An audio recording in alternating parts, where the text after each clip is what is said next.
Muy buenas noches, ¿qué tal? ¿Cómo estáis? Buenas noches, Daigo, buenas noches, Valen Bolea. Sí, ¿cuánto tiempo? Es jueves 1 de febrero, son las 10:02 de la noche y seguimos con estos especiales con los que vamos a llegar a los 100 invitados en la pizarra de Doc. Hoy Gustavo Clemente, nuestro invitado 99, uno de los mejores periodistas de España, el mejor de la Comunidad Valenciana el pasado 2023 y además profesor de periodismo en la Universidad de Valencia. Creo que otra pata fundamental de estos 30 meses de canal ha sido la historia y el periodismo en sí mismo. Hemos hablado mucho de periodismo y sentía pues que debíamos reflexionar durante esta semana sobre cómo está actualmente, tanto para el consumidor como para el trabajador, este sector que tanto nos afecta. El mismo Gustavo lo va a comentar, la importancia para una buena y sana democracia que esté lo mejor posible. Vamos a hablar, como seguro que os imagináis, del modelo chiringuito o del espacio que se le da a los deportes olímpicos en general. Para mí fue un placer charlar con él y poder escucharle.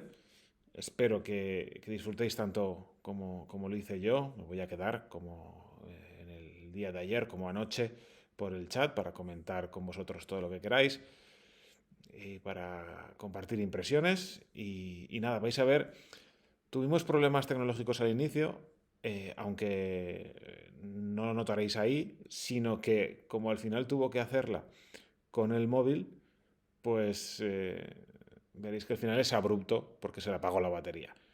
Pero por suerte dio tiempo a mucho y vuelvo a darle las gracias tanto por su tiempo, que dispone de muy poco, como por sus palabras,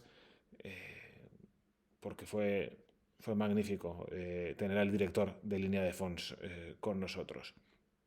Anticipo, eso sí, porque al cortarse, al apagarse el móvil, no me dio tiempo. Realmente poco más iba a sacarle, así que no fue un inconveniente real, porque solo me quedaba pedirle recomendaciones antes de terminar la charla. Y me las escribió por WhatsApp, así que paso a, a leer lo que hubiera sido el cierre de la charla leyendo sus recomendaciones. Vamos a ver, Gustavo. Le pedía que nos recomendara un libro y me dijo Nunca fuimos más felices de Carlos Marzal. Y dice que para un padre de niño que ama el fútbol resulta un libro que acaricia el alma. Es lo que decía sobre Nunca fuimos más felices. A anotarlo, autor Carlos Marzal. Y como esto os va a sonar, le pregunté por referentes y que nos recomendara a alguien a quien seguir y nos recomendó seguir a una persona que ya hacemos por ser amigo del canal, por ser amigo mío personal y porque es un delito no hacerlo, pues dijo que siguiéramos a José Ricardo Marc y puntualizaba que su influencia me ayudó a decidirme por estudiar periodismo y siempre he contado con su generosidad. Su conocimiento enciclopédico aporta una perspectiva necesaria sobre la historia del deporte y el periodismo valenciano.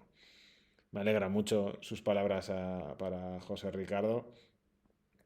Son muy amigos y desde luego que cuando habla de su generosidad no hace más que hablar el idioma de la verdad. Un abrazo desde aquí también para JR. Dicho lo cual, entramos en harina y espero, como os decía, que disfrutéis tanto como lo hice yo. Lo importante es que hemos vencido a la tecnología, que da Pues sí. poder cuando te sobrepones a estas cosas.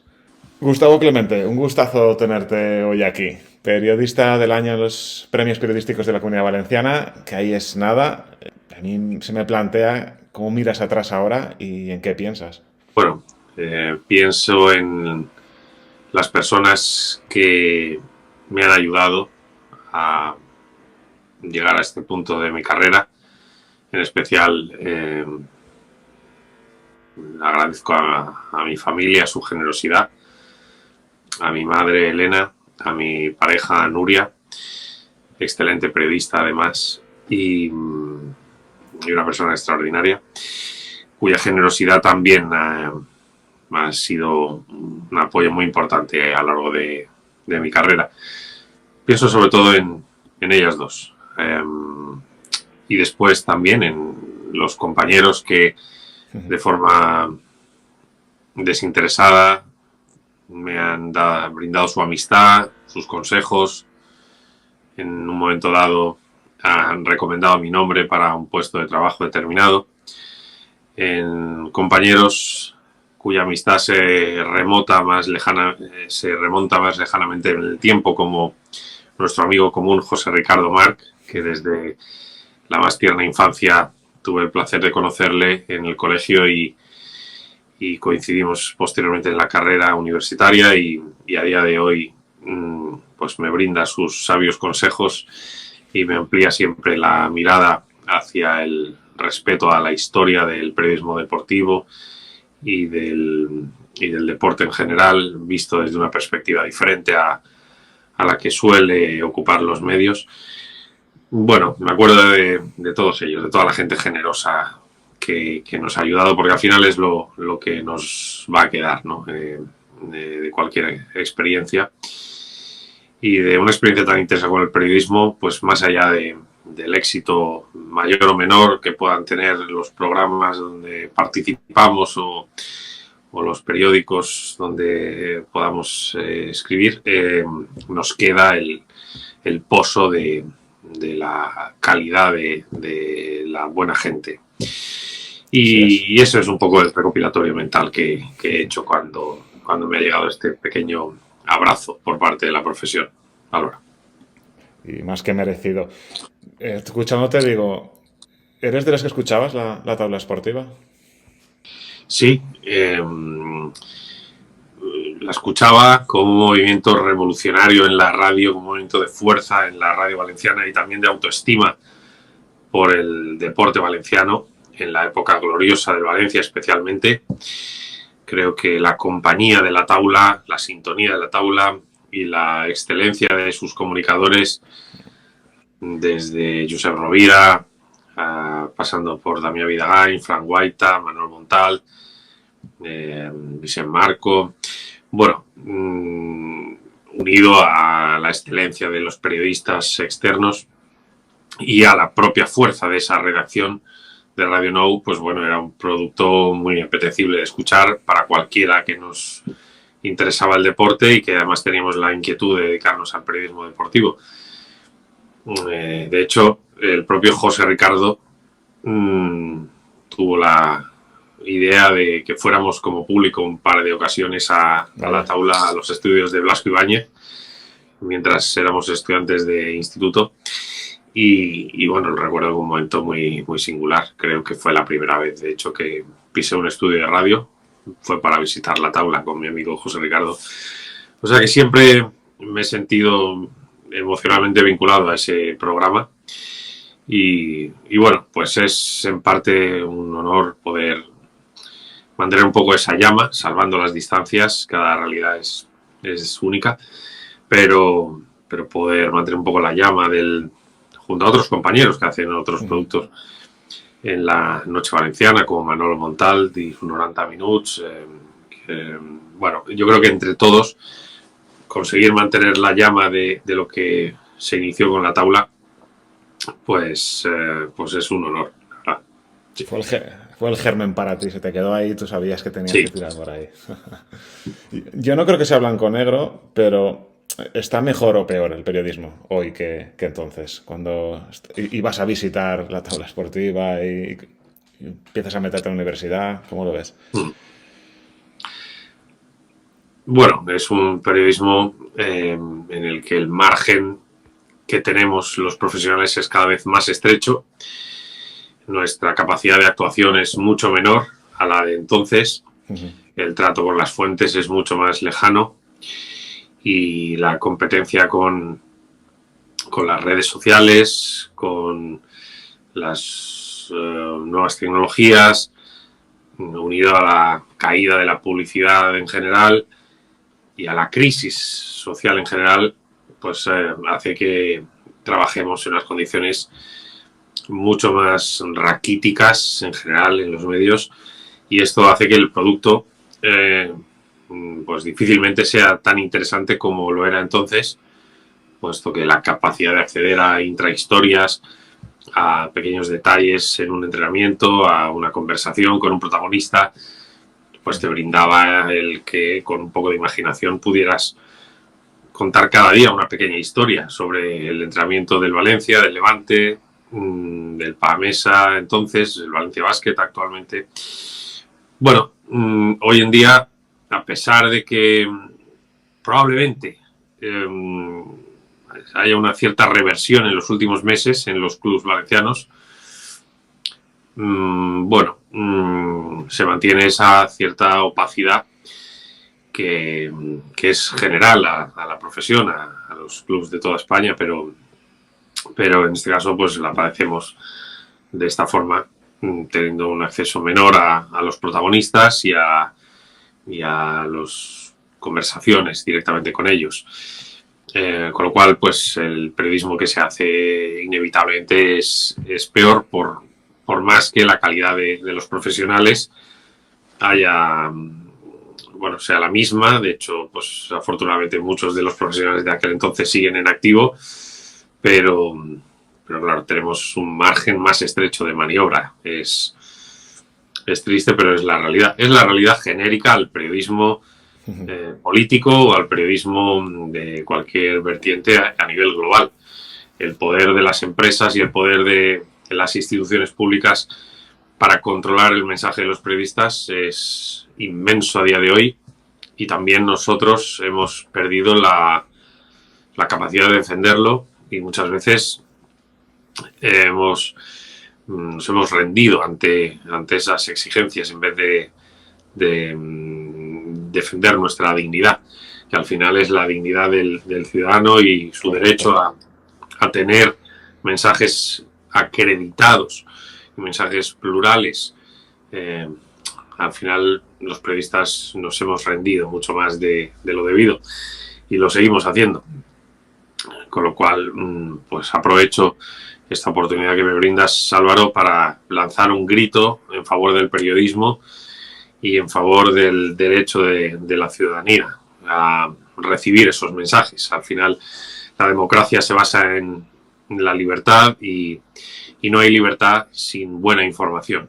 Eso es. Con lo cual tenemos que defender la trinchera del derecho de la ciudadanía a recibir esos mensajes acreditados por parte de profesionales responsables que den voz a la pluralidad y ofrezcan esos mensajes a la colectividad desde todas las ópticas, tanto en el deporte como en la política, como en el periodismo, con el resto de ámbitos del periodismo, siempre avalados por un profesional y siempre siendo conscientes de la diferencia que supone lanzar un mensaje desde el prisma y la responsabilidad de un profesional a hacerlo sin el aval de un profesional, como tantos ejemplos encontramos en las redes.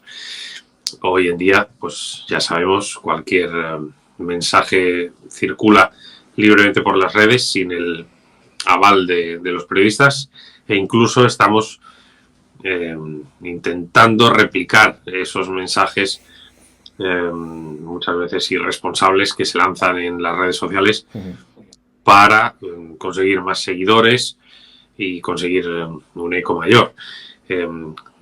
Está claro que esa es la vía más rápida para conseguir más eco en las redes sociales.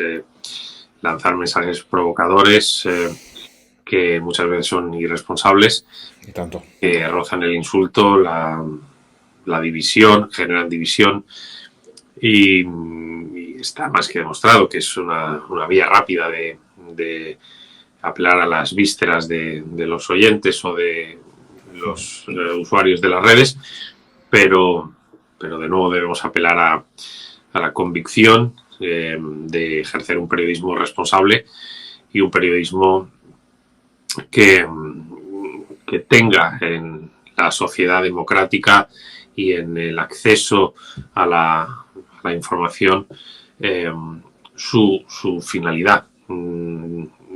Esta responsabilidad ha de ser la esencia del periodista, y cualquier otro enfoque pues lo debemos considerar como un atentado a la libertad del ciudadano y al buen ejercicio por nuestra parte.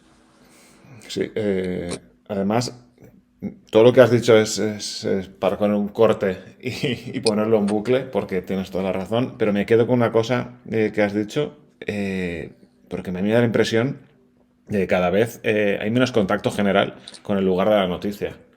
Sí. Digo, voy a preguntárselo porque igual es sensación mía, pero desde aquí muchas veces vemos como que hay más periodismo desde la silla, porque muchas veces porque no hay acceso y otras veces porque no se invierte en enviar al periodista al lugar donde están sucediendo las cosas, ¿no? Así es. Ambas cosas conviven. Probablemente con la excusa de lo primero, pues las empresas han optado por lo segundo, con honrosas excepciones. Yo, por ejemplo, tengo el honor de trabajar en Apunt y he de decir que me siento orgulloso de la dignidad con la que se entiende la profesión en Apunt por parte de mis compañeros, por parte de los responsables de deportes con los que he coincidido, Jordi Carrascosa, Yolanda Damià y como jefe de programas y Ricard Cobo como jefe de deportes actual. Y ellos siempre han creído en un periodismo que en la medida de lo posible cuente las cosas desde el lugar de los hechos, a pesar de las dificultades económicas, pero así lo defienden y me enorgullece que ayer noche pudiera dar paso a nuestro narrador José Luis Sánchez desde el Metropolitano y así con tantos ejemplos más notorios o otros que pasan más inadvertidos de deportes que puede que no tengan tanto seguimiento como el fútbol, pero en los que Apunt, como motor del audiovisual valenciano y a su vez del deporte valenciano, pues entiende aún a día de hoy, a pesar de este contexto que hemos descrito antes, que debe seguir ejerciendo esa labor en la medida de lo posible desde el lugar de los hechos. A veces no es así, pero como mínimo existe, detecto y me enorgullezco de ello, esa vocación de que así continúe siendo. Tristemente, como bien has dicho, Álvaro, la realidad es otra.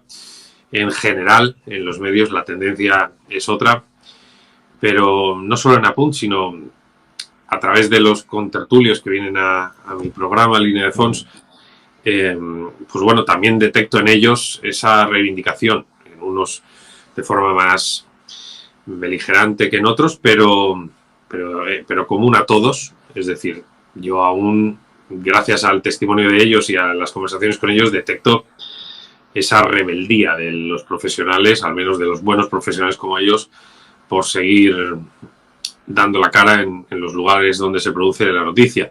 Y cuando no pueden ir, pues manifiestan esa frustración. Y eso es bueno, que todavía a día de hoy nos genere frustración. Que escueza, claro. No poder. Te cojo el guante. Has empezado a hablar ya de Línea de Fons. Comentéis el fútbol, pero como estás diciendo, tenéis espacio para hablar de olímpicos valencianos, de deporte en general. Y me corrige si me equivoco, son 6 años en antena ya. Y es verdad, como estás diciendo, que el programa se emite en Apunt, que es ente público. Entonces no sobrevuela tan fuerte ese fantasma de la rentabilidad, que es lo que se utiliza a la hora de hablar de este tipo de deportes.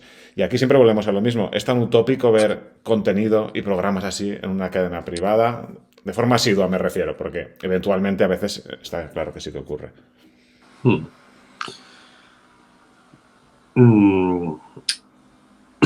Si te soy sincero, a lo largo de mi trayectoria como periodista, en medios privados, también he tenido el respaldo de mis jefes para poder dar cabida a contenidos de deportes minorizados, por decirlo así. Y siempre he hecho bandera de ello, evidentemente sin querer proclamarme un especialista en ningún deporte en concreto, es decir, para eso ya hay, es decir, ojalá lo fuera yo también, pero no me considero ese perfil de periodista, pero sí el perfil de periodista que ha intentado recurrir siempre a los que saben y a las fuentes más oportunas en cada momento para, bueno, pues ejercer un poco de catalejo de todos aquellos deportistas que merecían la pena, sin ser yo, insisto, un especialista en ninguno de esos deportes en particular. Para eso ya están pues Raúl Cosín, Rafa Gandía, Ismael Agarra y Paula Lerín, bueno, tantos otros periodistas que verdaderamente sí que se han volcado en esos deportes en concreto. Pero bueno, sí que quiero defender que desde mi etapa en Levante Televisión a mi etapa en el periódico Metro, bueno, pues recuerdo el énfasis de mis jefes y el agrado con el que acogían cada vez que yo les proponía el hablar de un deporte distinto al fútbol o al baloncesto y el dar el hueco merecido a algún deportista. Ahora bien, es verdad, como dices, y como yo creo que todos somos conscientes que no son que son excepciones, son noticias a las cuales le dedicamos una atención puntual cuando sucede un gran éxito, pero no estamos todavía lejos de ejercer ese seguimiento, digamos, que sirva de motor, de enganche para que el oyente, el lector, pues se haga una idea de un relato continuo de la carrera de ese deportista. El hablar de él pues una vez al año no es suficiente. No es suficiente, pero creo que es loable que se haga, porque son muchas las dificultades, es mucha la presión sobre la audiencia o por la audiencia y la creencia general de que solo esto te lo da el fútbol, que yo creo que debemos estar orgullosos del trato que se da en la prensa valenciana a los deportistas de deportes minorizados. Ahora bien, que debería ser mayor por lo que ellos merecen, por supuesto. Y en concreto, por lo que preguntabas, la menor presión por la audiencia que pueda tener un medio como Apunt. Probablemente no tanto la menor presión por la audiencia, que siempre existe esa presión y esa exigencia, como ha de ser, sino probablemente nuestra obligación como servicio público, pues todavía con más motivo lo hacemos. Y te contesto lo mismo que a lo que hacía alusión antes, con el orgullo que siento por cómo se afronta este tipo de cuestiones. Lo mismo que te decía con el contar las cosas desde el lugar de los hechos, pues bueno, en Apunt he percibido siempre esa convicción de creer en las historias más allá de la estricta actualidad o polémica del fútbol, y siempre han tenido cabida en todos los programas de radio y de televisión este tipo de historias, con independencia del retorno de audiencia que den. Evidentemente hay un protagonismo mayor al fútbol en los programas de tele y de radio, pero como decías generosamente, y verdaderamente creo que es así, siempre tienen cabida en nuestros programas entrevistas a atletas que lo merecen. Pero sí, yo creo que debemos aspirar a que la didáctica todavía sea mayor y que el oyente digamos, los sienta como propios, esos atletas, no como una pequeña, un pequeño toque exótico en nuestros programas en un momento dado, sino pues como un relato, de forma que el proveniente más o menos interesado se haga una idea de cuáles son los acontecimientos que les esperan durante el año y es así, conociendo un poco la realidad del deportista más en profundidad, cómo se ama verdaderamente al deportista y con lo cual se consigue el interés. De modo que hay que activar siempre esa rueda y no caer en la autocomplacencia porque siempre se puede mejorar en ese tratamiento, desde luego que sí. Y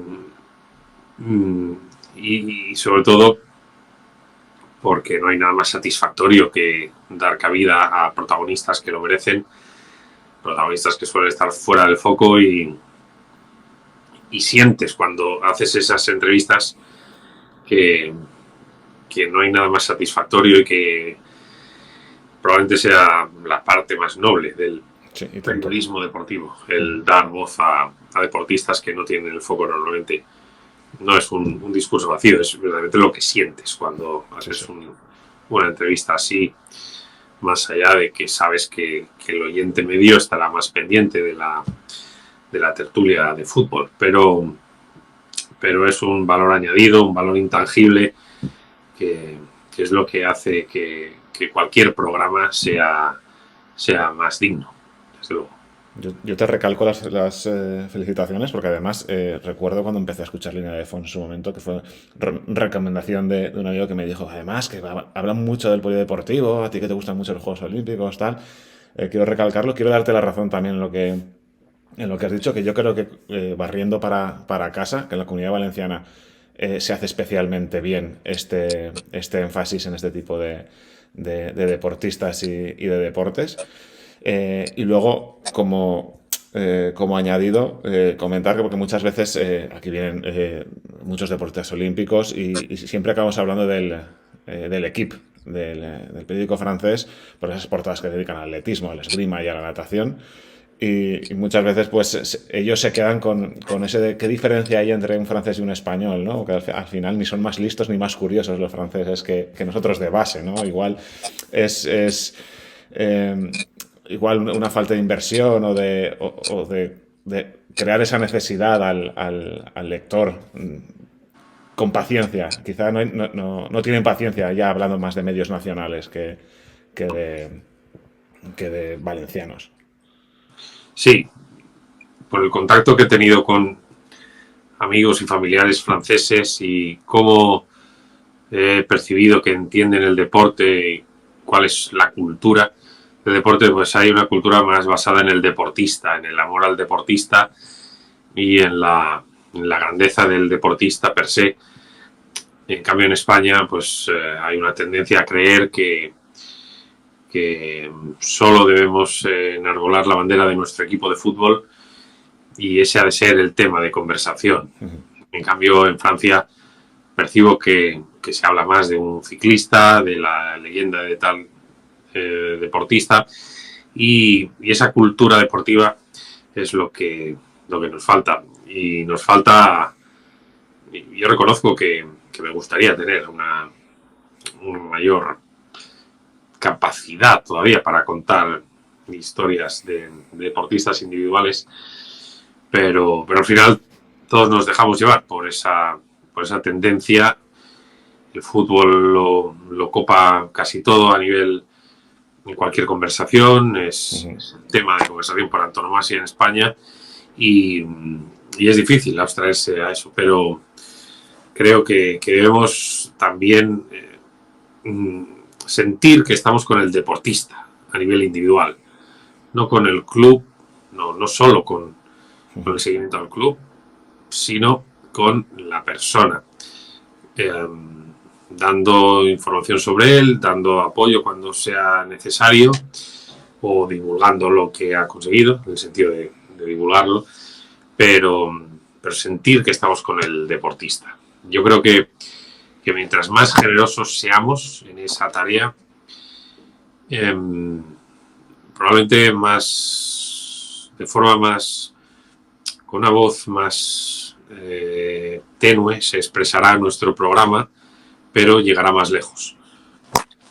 Si damos voz a protagonistas de este estilo y a debates más serenos, probablemente generen menos impacto en primera instancia, pero enamoren más y lleguen más al alma del oyente, y el oyente se sienta más mejor tratado o mejor intelectualmente tratado que si nos ceñimos a debates puramente maniqueístas, que tienen que tener también cabida porque es inevitable, pero desde aquí también lanzo ese grito a favor de los deportistas a nivel individual y cómo han de ser materia de análisis del periodismo y materia de seguimiento del periodismo. Estaba pensando, me estaba viniendo, aparte de Proyecto FAIR y todo este tipo de plataformas, como tenemos Yo Soy Noticia, en fin, tenemos una serie de medios aquí que es verdad que sí que ponen más el foco.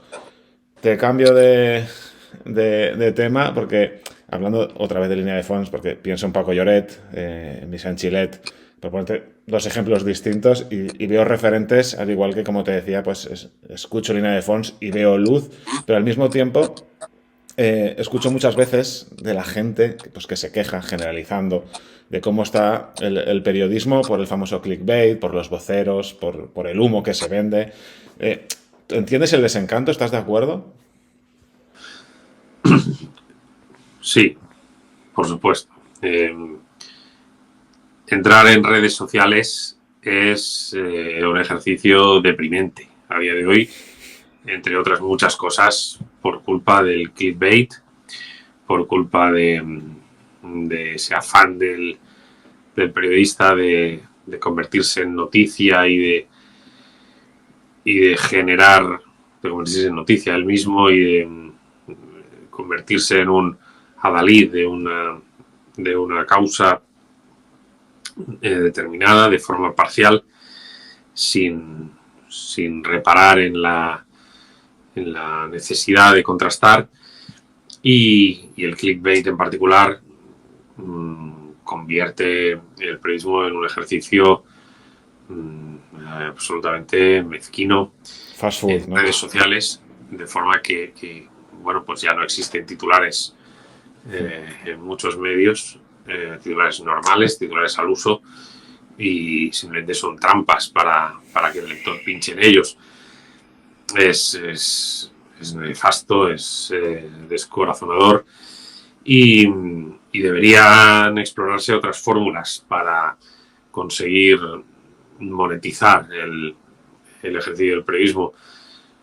Probablemente no se han encontrado todavía, pero apelo a la lucidez de los industriales de la profesión, de los periodistas en general, para que intentemos buscar otras fórmulas más dignas de conseguir un beneficio económico que, de otro lado, pues es fundamental. Es decir, es inevitable que existan medios de pago en Internet, y así ha de ser, pero sin caer en el clickbait y en estas trampas que lo único que hacen es socavar el poco crédito que nos queda por parte de la audiencia, con lo cual nos estamos haciendo un flaco favor a cambio de 4 clics, el menoscabar nuestra dignidad de este modo tan lamentable. ¿Y los estudiantes, cómo los ves en el aula? ¿Qué les empuja? ¿Cómo se sienten motivados ante toda esta situación? La verdad es que afronto ahora mi segunda experiencia con los estudiantes de la Universidad de Valencia, y he de decir que la experiencia del año pasado no pudo ser más satisfactoria. Qué bueno. No pudo ser más sorprendente para bien. Cuando pensabas que bueno, pues que había una sensación de derrota en general en el periodismo, en los nuevos estudiantes, pues es maravilloso cómo la vida se reinventa y cómo y cómo encuentras múltiples ejemplos en clase. Si eran 28 alumnos, pues tranquilamente más de la mitad de los alumnos eran de un nivel excelente. Qué alegría. Profesionales que desde el día de mañana te los llevarías a trabajar a cualquier sitio. Y te digo que más de la mitad eran excelentes, pero vaya,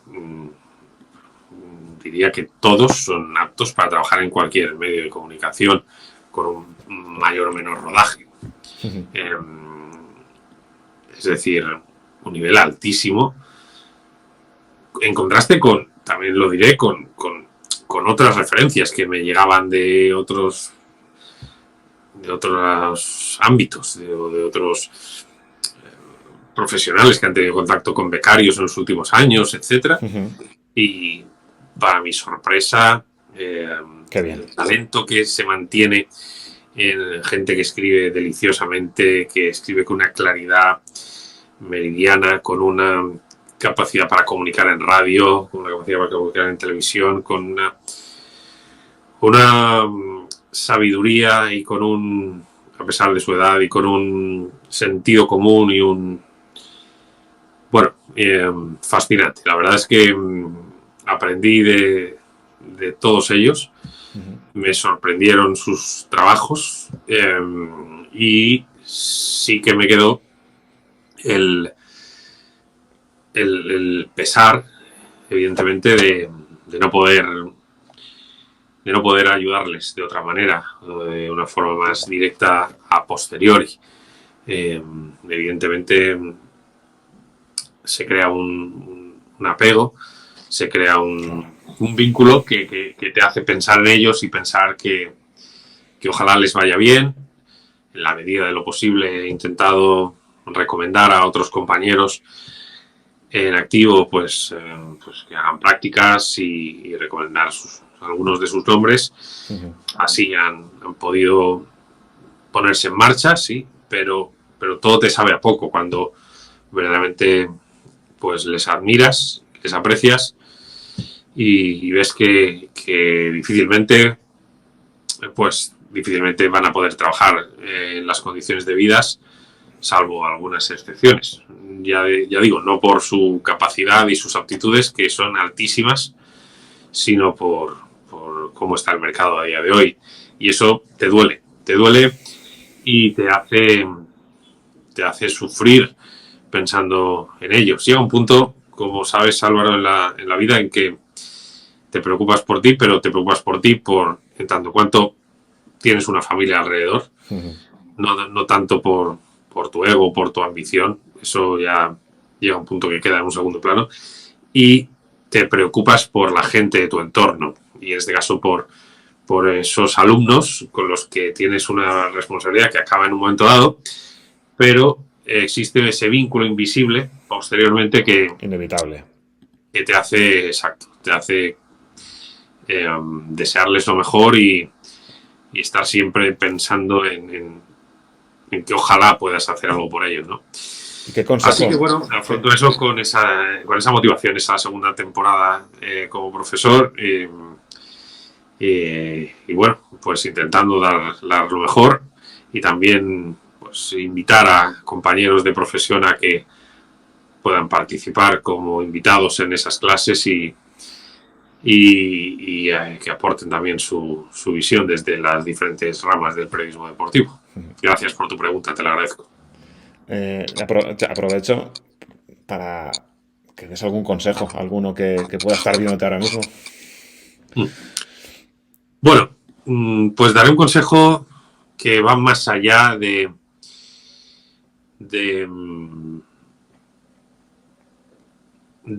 propio periodismo deportivo y del propio periodismo en general, y es que con independencia de las salidas que pueda tener esta profesión, que son las que son y la realidad raquítica es la que es, que tengan la convicción íntima para continuar luchando por una idea, por la idea en la que creen.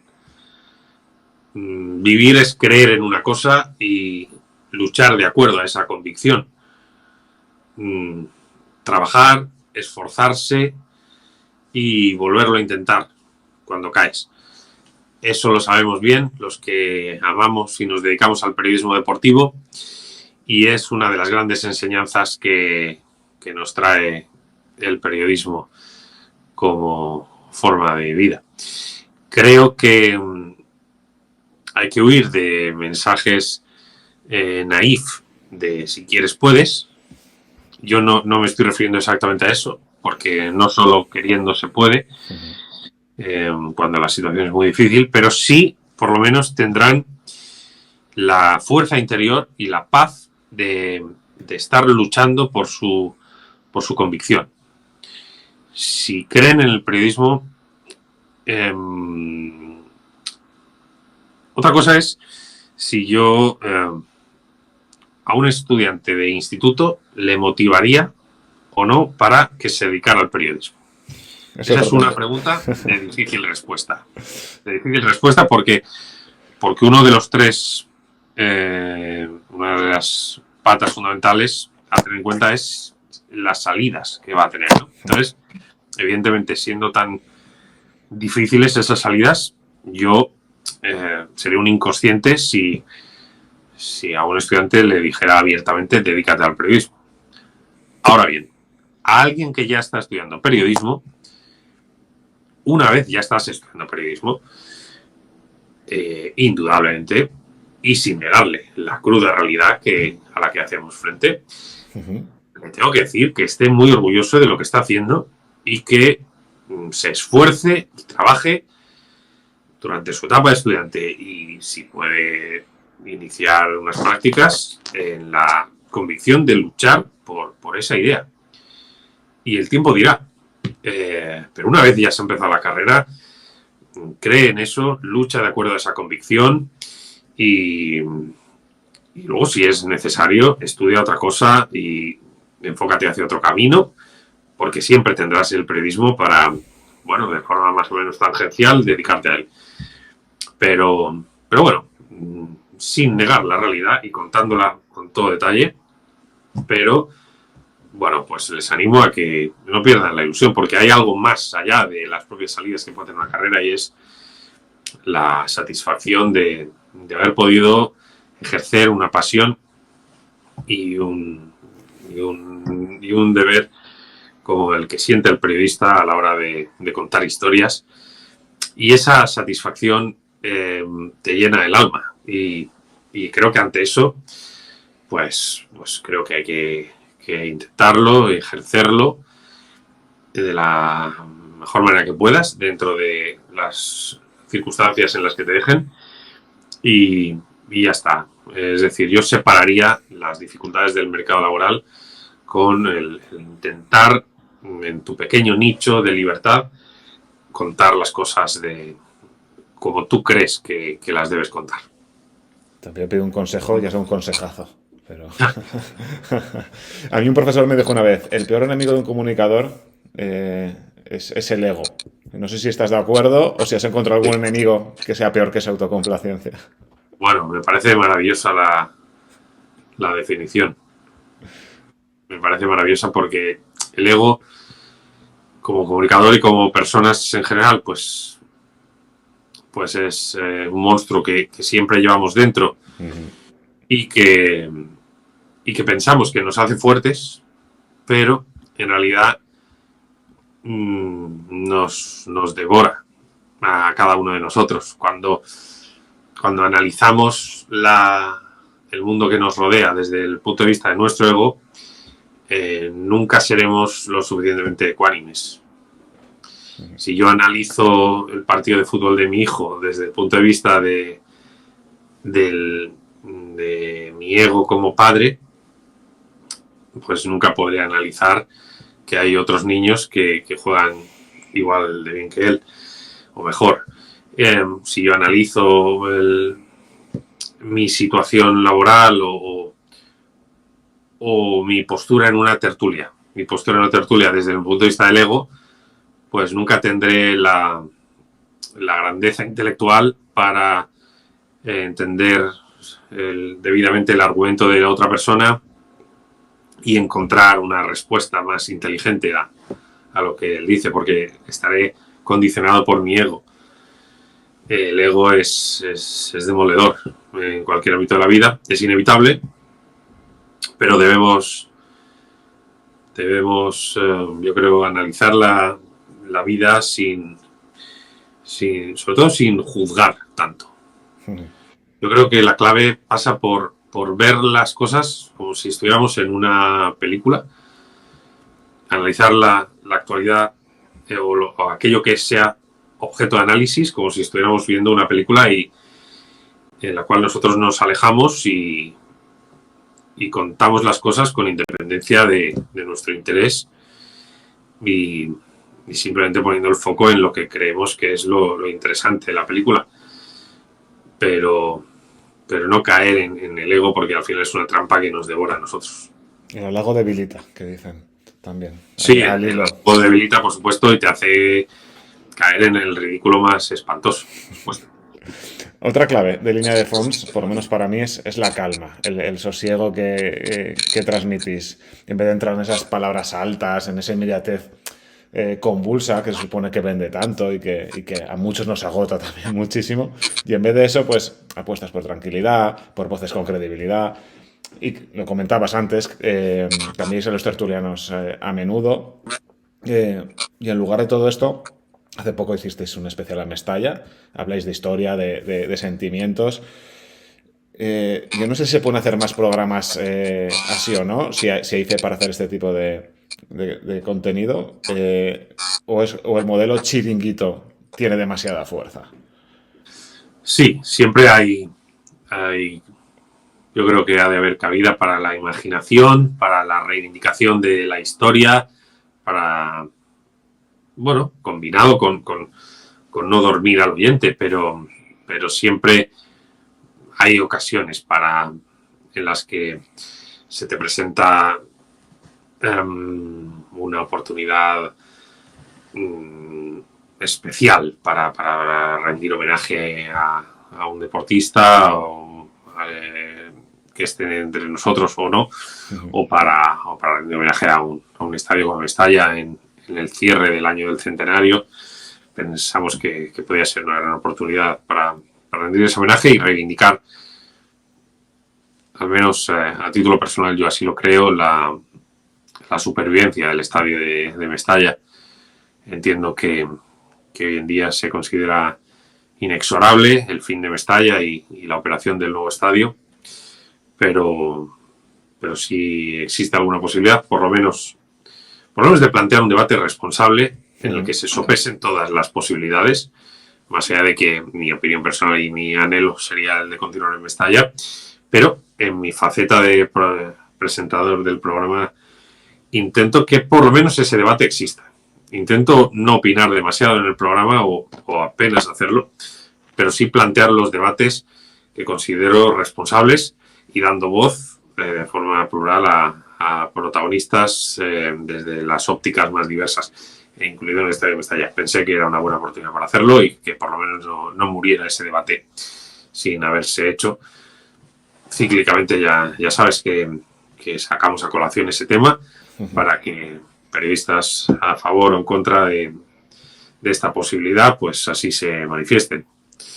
Y sí, yo creo que siempre ha de haber lugar para, en medio de la batalla del día a día y de los debates, pues cuando además existen tantos programas de radio y tantos espacios en los que ya se ha debatido sobre la polémica del día, yo creo que contar las cosas desde una óptica un poco diferente por la noche también viene bien.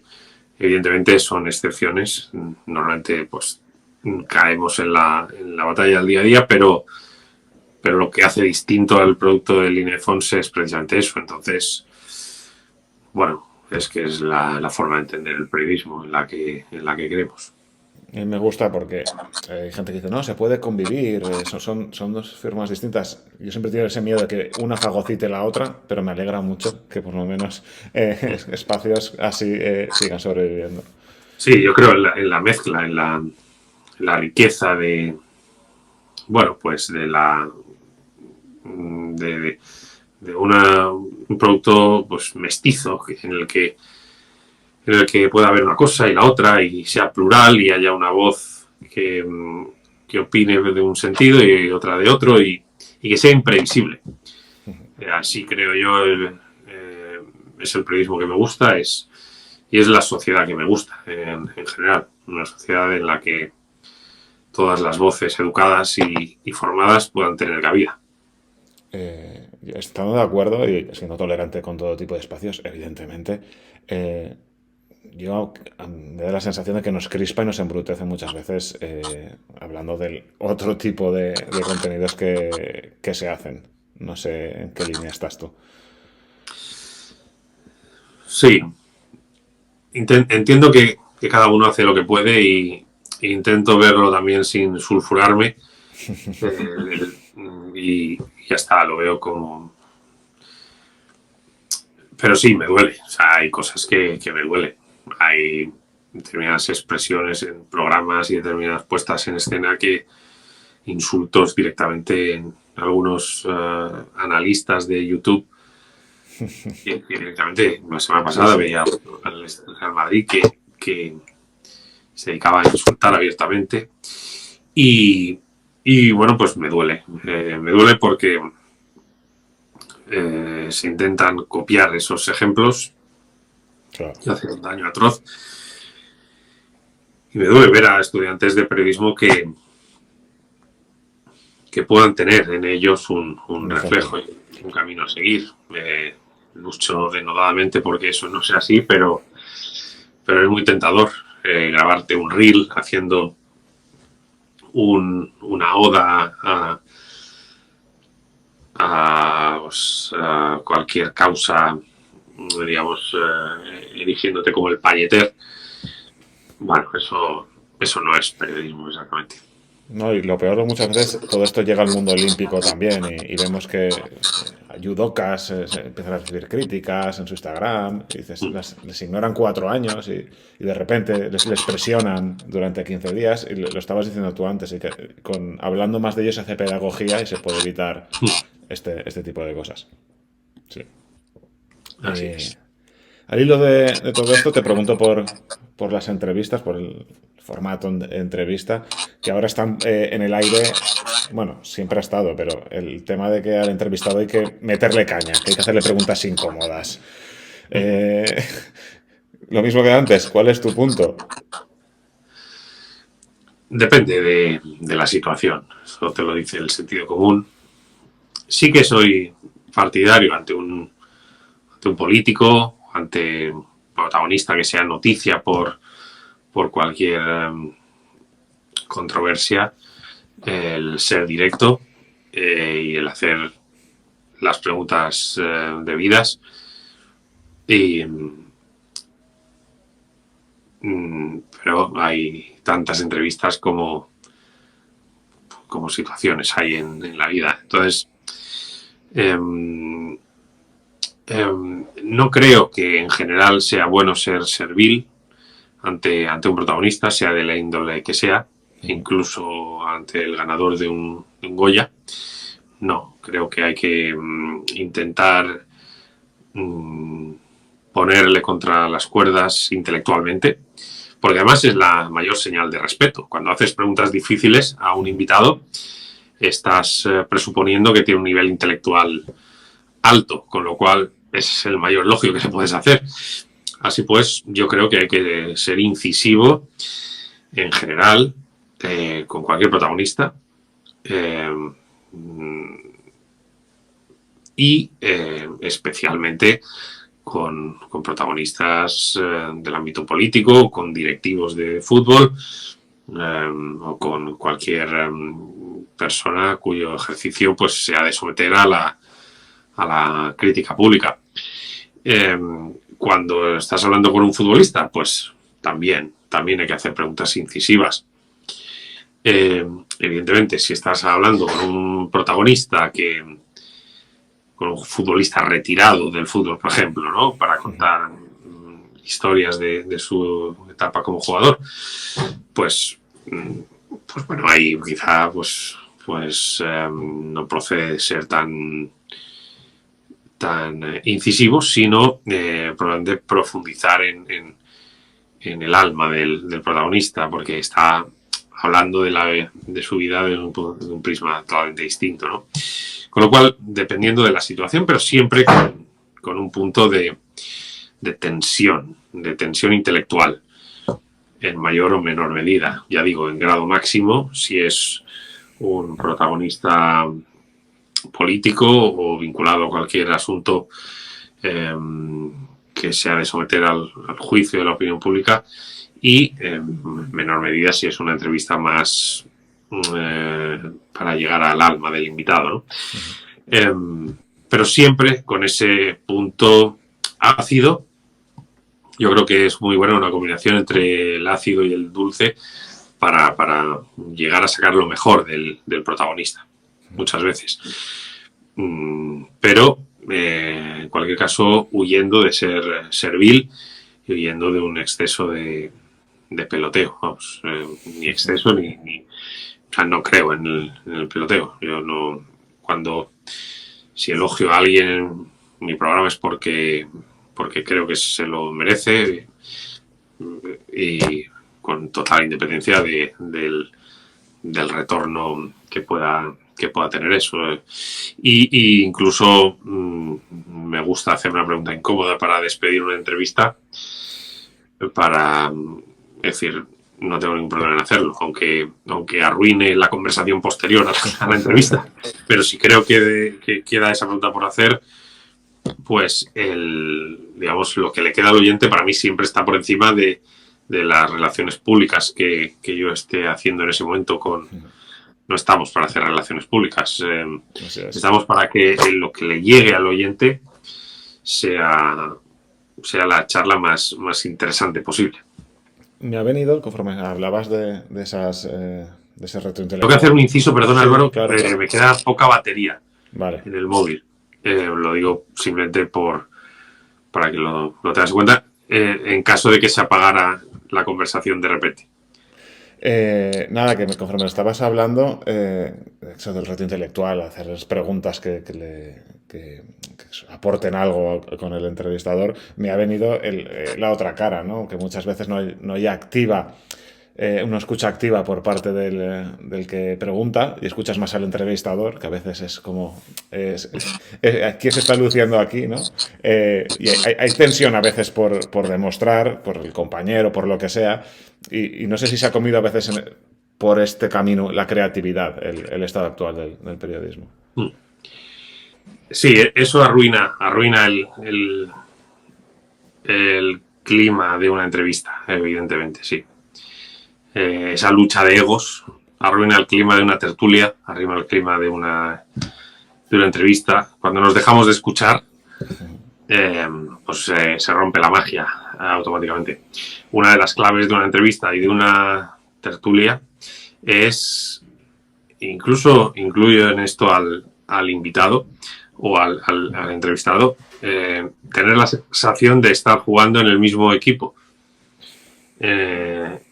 Aunque sea una partida de tenis, el entrevistado y el entrevistador, pero que ambos tengan en cuenta al oyente y el querer aportar cosas al oyente, con mucho más motivo todavía los participantes en una tertulia a nivel profesional en la que digamos, todos, bueno, pues ejercen como periodistas con una remuneración. Pues me parece inexcusable que todos intentemos pensar que estamos en el mismo equipo. Aunque discutamos, aunque debatamos acaloradamente, pero siempre pensando que debemos aportar algo al oyente y debemos comportarnos como si fuéramos un equipo, complementándonos, llevándonos la contraria, pero siempre de forma complementaria y escuchándonos. En el momento en que dejamos de escucharnos, lo perdemos todo. Voy a pasar a las preguntas que han dejado. Han dejado muchas felicitaciones. Los seguidores del canal dicen: enhorabuena por dirigir un programa deportivo con tanta pluralidad y calidad periodística. Dicen que es una joya para los tiempos que corren. Y, por ejemplo, Crespo te pregunta qué te parece la Superliga y cómo crees que afectaría al periodismo local. Bueno, me parece nefasta y creo que sería un daño enorme para la Liga de Fútbol y, por tanto, para el interés que genera la actualidad de los equipos de la Liga de Fútbol. Con lo cual, por ende, dañaría al periodismo, al seguimiento del periodismo. Es una muy buena pregunta y espero que se encuentre una solución, o por lo menos una solución intermedia. Pero sí que me preocupa. Otra pregunta. Dicen, se debe ser imparcial, pero algunos dicen que no es posible. ¿Es una excusa o se puede ser imparcial? Bueno, se debe intentar ser, dependiendo del contexto en el que estás. Si estás narrando una final de Champions en la que juega el Valencia contra un equipo extranjero, pues evidentemente desde un medio valenciano no debes ser imparcial. Debes debes narrarlo con pasión y debes narrarlo sin ponerte la camiseta, pero a favor del Valencia. Me parece obvio. Ahora bien, en el resto en la actualidad del día a día, en un medio como Apunt, yo intento, sobre todo, respetar el sentimiento que pueda tener el oyente del Villarreal, del Valencia, del Levante, del Castelló, respetarlo, hablar sin herir la sensibilidad de ellos, sin ponerme la camiseta de ninguno de ellos, pero respetando la historia, respetando el sentimiento y intentando no ofender la inteligencia de ellos contando películas falsas. Entonces, bueno, pues no hay que ponerse la camiseta.